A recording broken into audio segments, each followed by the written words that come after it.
Did you guys get that we've written a food strategy yet? Look, we do have an adopted regional food strategy for Kiama, Shell Harbour and Wollongong councils, and I think it's a really cool thing, and I do want to talk about it. And it's great, you can download it, you can read it. But what I also really want to talk about today is how do we know that it's working? What do we want to know about it and what's happening in our communities? So I'm going to touch a little bit on that as well today. Danny, have you made off with the clicker? Yeah. Thank you. Who's been to our beautiful region? So I'm talking, oh yes, it's glorious, isn't it? So we're talking about an area that covers from Helensburgh in the north all the way down to Gerringong and then is bounded by the Illawarra Escarpment and the Pacific Ocean. The strategy itself was the final output of a long-winded project which had a huge biodiversity focus as well. It was, again, regional with the 3 councils. The Illawarra Biodiversity and Local Food Strategy for Climate Change project rolls off the tongue. We are an area of about 300,000 residents with an industrial heritage and not a lot of diversified agricultural production, beef and dairy being the main industries there. We're culturally diverse and the region is currently undergoing a huge transformation. The project areas that we looked at in the rest of the grant, and that's a photo of our chartreuse white mulberries in one of our edible street tree sites, ranged from school and community gardens, food aid, rescue and recovery projects, working with local food alliances, training people in permaculture, and the policy and strategy component, I guess, was what really underpinned the whole program, which went for about 3 or 4 years. Food's at the heart of our communities and our identities, our daily lives and our celebrations. And it's too important, it's really too important to treat like any other commodity. And it's too important not to be recognised in our local planning frameworks and strategies. It's a hugely interesting time, I think, for our food system. There's a real yearning from our community for connection, for the sources of our food, but also a connection for our food, a connection to our food heritage. There's also a strong call from our community for accountability and transparency, underpinned by ecological sustainability and a yearning to understand more about the ecological footprint of the food that we consume in our whole food system. So I guess the motivation for the strategy was part of the recognition that there is that push from the community, but also that councils, and our 3 councils have adopted a strategy that recognises that we can no longer take food for granted, that the scarcity of resources and increasing demand require new ways of thinking about production, supply and distribution of food. Also, we need to find a way to double the global food supply using half the water on far less land with increasingly depleted soils, without fossil fuels, with scarce and costly fertiliser and chemicals, spreading diseases and pests under the hammer of climate change. We can't really separate what we're doing at a local government level from global issues. This is a whole world and a whole system view. It's not just about individual choices. It's not just about what we're doing when we're going to the supermarket. There are deep-rooted inequalities that we need to examine, most particularly on a global issue that 70% of the world's farmers are women. There are lots and lots of very complicated issues that need to be teased out. We've lost 75% of the cultivated varieties of traditional fruits and vegetables since the turn of the century. It's a huge loss of biodiversity, but it's also a huge loss of the inherited genetic intelligence cultivated over centuries by our ancestors. So the impacts are profound. The current system has delivered depleted soils, poisoned ecosystems, negative health impacts, massive losses of biodiversity, and there's many drivers for transformation. But what has this got to do with local government? Which is the question that we were called upon to answer, because really, there's no specified mandate for local government to be explicitly working on food at all. So the scope of our strategy was to firstly identify what council's role is in identifying and addressing the challenges that we're facing, some of those issues with the food system. How can we enable food system security and sustainability? Can we benchmark our existing work? What are we doing? How does that impact on the food system and sustainability? And what can we do to lay the foundation for future work? There was very different starting points, of course, in each of the 3 local government areas. Wollongong is very different to Kiama, which Kiama has a long history of working on health issues through its health plan. Shell Harbour Council's got a growing urban and suburban population and a new marina going in, and Wollongong has got a lot of agricultural land under pressure from new land release areas. All of the councils, though, through their community strategic plans, recognise health, wellbeing and sustainability as key objectives, and it is our responsibility as local government to realise the vision of the community and to enable that vision. So, some of the issues, I'm just randomly flashing up pictures of some of the other stuff that we did in our project work for inspiration. We, in our region, have higher than average levels of overweight and obesities. We've got higher than average levels of diabetes. We have pockets of extreme vulnerability. At the same time, food waste is a huge issue for local government and for all local governments across the nation.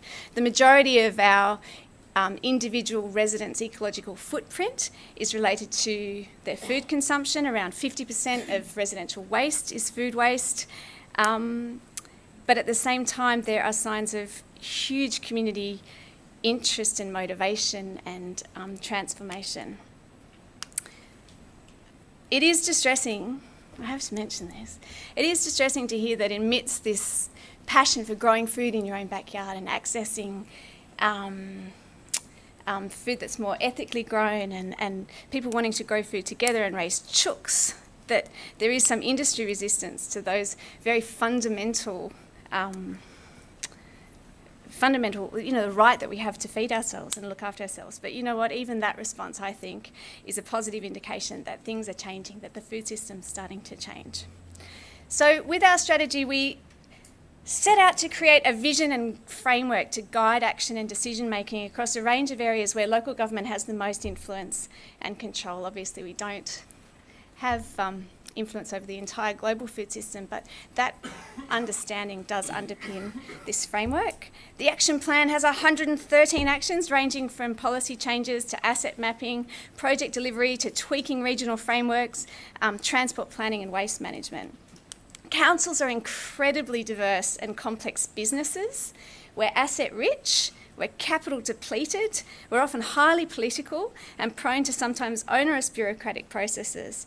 And then within any one action or service that we deliver, we might have one or multiple roles as project coordinators, policymakers, advocates, property managers, funding bodies, lifesavers. It is really incredibly complicated. And partnerships are imperative in moving forward. We also, of course, have fundamental responsibility for planning and designing our places and spaces and how people interact with those. And so land use planning and urban design is an incredibly important field in creating healthy food environments. There are 4 themes in the strategy which relate to everything from delivering workshops to waste management strategy, urban vegetation strategies, land conservation, partnerships, collaboration, advocacy for changes to planning regulations, and direct support for social enterprise and local initiatives. The status of the food strategy is, as I said, it's been endorsed by all 3 councils. So we do have an agreed regional position statement now to support healthy local food systems and food system sustainability.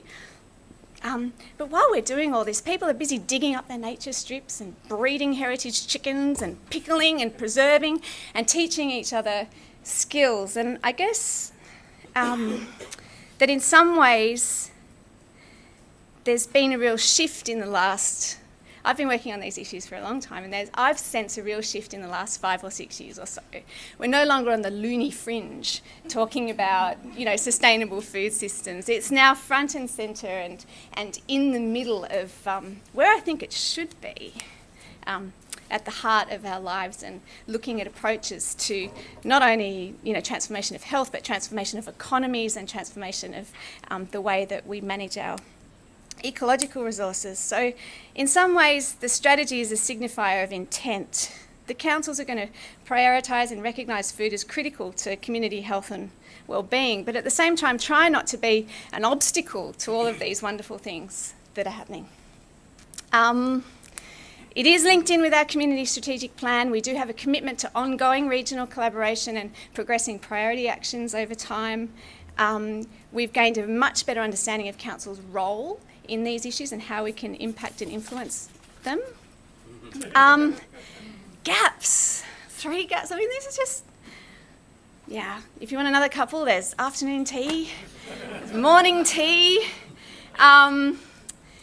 Look, we are time poor, we struggle for resources, there is a perception within local government that a lot of priorities from other agencies and state government are shifted onto us for delivery. We do have that primary contact with community,